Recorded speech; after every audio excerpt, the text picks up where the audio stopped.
Naging emosyonal ang aktres na si Julia Montes sa pagdiriwang ng kaarawan ng kanyang malapit na kaibigan na si Mac Merla. Sa ibinahaging video at mga larawan sa social media, makikitang hindi napigilan ni Julia ang kanyang damdamin habang nagbibigay ng mensahe para sa birthday celebrant. Marami ang naantig sa ipinakita niyang pagmamahal at pagpapahalaga sa kanilang matibay na samahan. Ang selebrasyon ay naging simple ngunit puno ng saya at pagmamahala ng birthday gathering. Isa si Julia sa mga unang bumati kay Mac Merla at naglaan pa ng taus-pusong mensahe na ikinatuwa ng mga dumalo. Makikita rin na kasama nito ang aktor na si Coco Martin.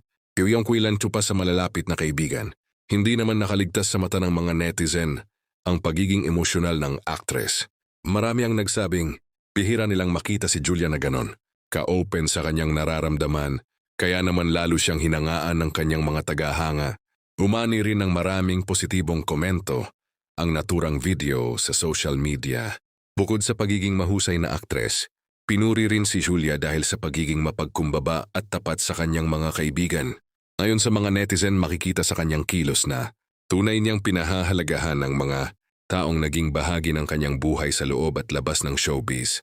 Samantala, marami rin ang bumati kay Masi Merla at nagpaabot ng kanilang pagbati at pasasalamat sa mga taong dumalo sa kanyang espesyal na araw. Yung selebrasyon ay naging pagkakataon din upang muling ipakita ang matibay na samahan ng kanilang grupo na labis na ikinatuwa ng kanilang mga taga-suporta.